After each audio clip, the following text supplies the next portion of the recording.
Alright, what's good? Welcome back to another video. As you can tell by the title of this video, I am going to get into another breakdown of how I was able to make $6,000 on my prop firm account. I originally wasn't even going to trade today. Today is Monday. It's very slow, and especially because today we did not have any news, I was not planning on trading today.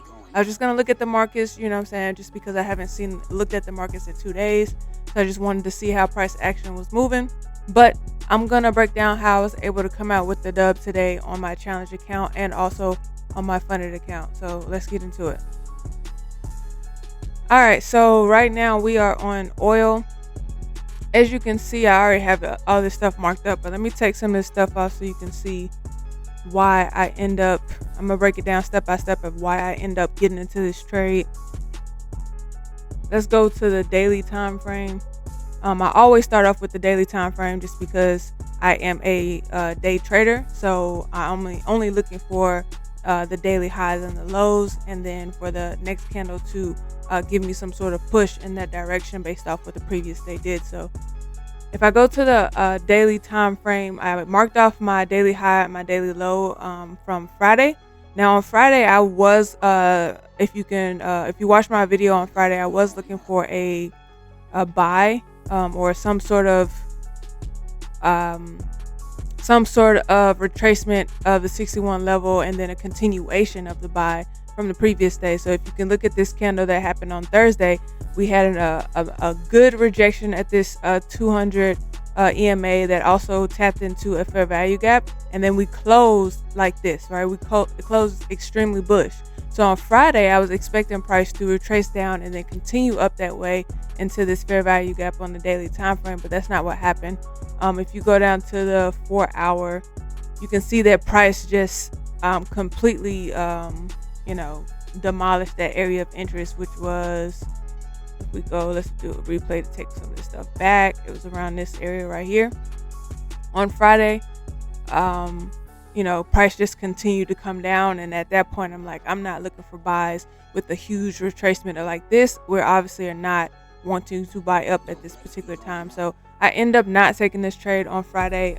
You can go back and watch that video to see how my discipline and my psychology was played a major part in that Friday move, and just how Friday ended for me. But to go back to today, let's take replay off. Go back to today. I marked up yesterday's or Friday's daily high and daily low. I go down to the 4 hour, and I see that at this particular point we are in this area here. Let's go back to the replay before I hop in around at 8 o'clock. We're somewhere around this area, right? So if I'm looking at price, I'm like, all right, so we retraced very low into this initial move up, right? And I see that we didn't make a higher high right here, which Friday it probably would have been a little more a better signal for me to not take buys. But I was looking at this particular high that we closed above, and that's why I was looking for it. But I was patient, like I said, and that's why I didn't get into this. But coming into today, Monday morning, I'm seeing price end up sweeping some sell side liquidity. Not the entire low, but we did end up sweeping sell side liquidity on Friday to end the day. And then we end up pushing up into this 4 hour fair value gap, right? Sitting right here. We end up pushing up into this area, and from this particular move, from this high to this low, that is sitting at the 61%. So once I see this, and this happened early this morning, like at 1 a.m. between that London session. So once I saw this, I'm like, all right, we're respecting this 61%. So 9 times out of 10, if we're closing like this on a higher time frame, we're probably going to want to come down and take out the previous day lows before we even potentially can make a move back up, or just continue down at that point. So my bias this morning, as I'm seeing this, before I even wanted to get in a trade, I'm like, we're probably going to continue down. So when I'm looking for a potential sell opportunity, I'm just waiting at this point because, like I said, volume was low, and I wasn't trying to get into a trade, but I'm seeing this play out, as I come to the charts. Let's get out of this replay mode. And if we go to the 1 hour, and these red lines is around the time that I'm getting, or that I trade between 8 a.m. and 9 a.m. Central. 8 a.m. and 11 a.m. Central Time. So I marked this off because I don't want to place a trade until that time. Sometimes I even wait to 9 a.m. because that's usually when my trades play out, or the moves start to form that I'm looking for. But between 8 a.m. and 11 a.m. is when I trade. So by the time I got to the charts, let's take this fib off, make it a little bit cleaner. By the time I got to the charts, I had already seen on the 15-minute, right? Because I just like using the 15-minute. I've said it so many times that the 15-minute on oil looks so clean. I see that we broke structure here to the upside, and then immediately broke structure to the downside right here. So that's a signal for me that, okay, we might be looking to sell down into these yesterday's lows. So again, this move happened around 1 a.m. So beginning of London session, almost 2 a.m. beginning of London session, and all of this had printed by the time I had gotten to the charts. So for me to get in, I need some sort of retracement, right? Obviously, you have this move right here that happened around 7 o'clock in the morning. But again, I don't trade till 8. So this, even if I were to look, and right now we can see it didn't play out, but even if I were to look to take this trade, it's not around the time that I would want to, right? And we're super low, so it's not high probability for me. And because I was already not wanting to trade today, it's not A plus. So I wasn't going to take that.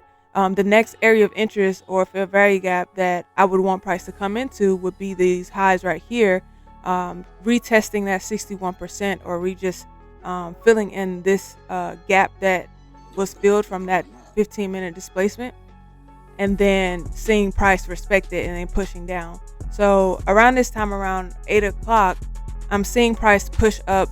I'm like, okay, I don't want to do anything. I really don't want to trade, so I'm just going to sit on my hands. I'm seeing price push up, respecting this fair value gap, and then closing with the doji, right? But for me to get in, I need to see a bearish candle, and I was only looking at the 15-minute at this point, just because, again, I wasn't really super pressed to hop in.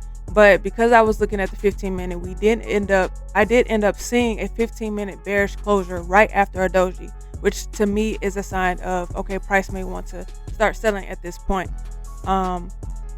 And then I end up, just according to my plan, getting in at the break of that candle, right? So I pressed once I seen this 15-minute bearish candle close, I'm like, okay, this is seeming to be A plus setup. All of my confirmations are aligning, and I could let it, go, but the trader that I am, I'm like, it's an A plus setup. I see prices just to come down to this previous day low. I know we're going to want to get to that area before we even push up, if that's what it wanted to do.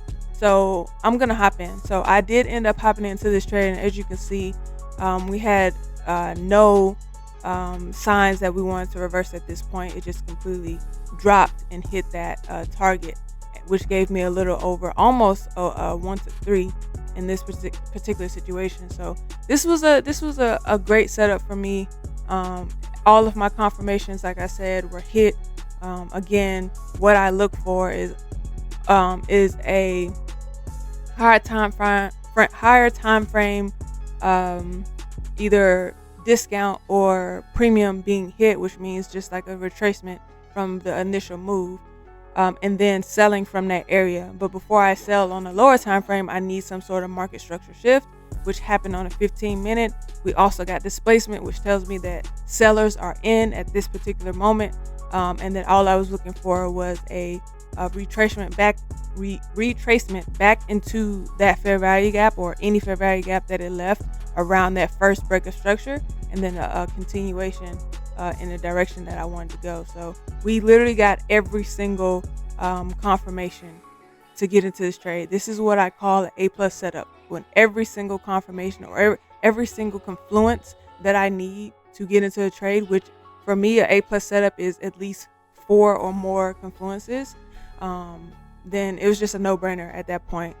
Confluence 1, again, took sell side liquidity, so taking some sort of liquidity. Confluence number 1, retracing or pulling back into some sort of premium or discount, confirmation number 2, a break of structure to in one direction, and then a market structure shift into another direction, confirmation number 3, retracing back into that fair value gap that initial break happened in, confirmation number 4. So right now we're at an A plus setup, and then confirmation number 5, that bearish candle, and then a break of that bearish candle to get in, to enter. So it just was a no-brainer for me to get into this trade. Again, I wasn't looking to place a trade today, but seeing all of these, seeing this setup play out the way it did, I just had to hop in.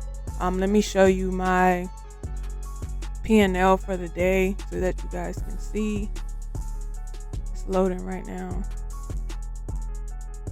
All right, so this is my PA. On my PA, it was 5K, and then on my challenge, we were at 6K on the day.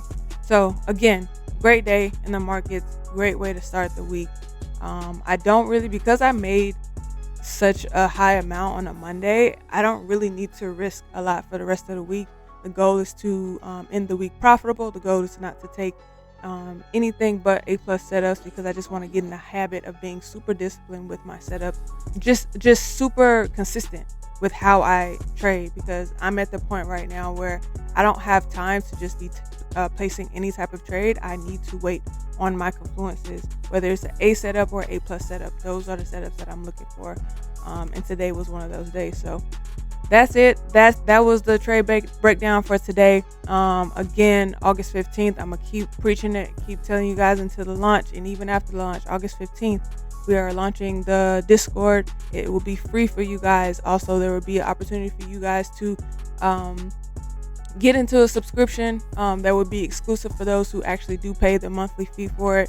It'll be somewhat like a mentorship on a monthly basis, where you have one-on-ones with me, where you can trade with me live on an everyday basis, and not just on Fridays like the free Discord will provide. So if you're interested in that, make sure you guys look out for that August 15th. Also, you will be able to, if you don't want all of that and you just want to learn how I trade, then you will be able to purchase my strategy and my trading plan. Do not take this trading plan and then run for it and say it's like, copy it word for word. Make it to where it fits your personality. Make it to where it fits how you like to trade, right? So use it as a guide only. Do not do exactly what I do, because it works for me. It may not work for you how I've written it down. It may not work for you based off how you trade, or the instruments that you trade. So take that, use it as a guide, use the step-by-step strategy to help you see how I trade on every single day, how I get into the market, what I look for, how I enter and exit. So keep a lookout for that August 15th. And yeah, I'll see you on the next one. Peace.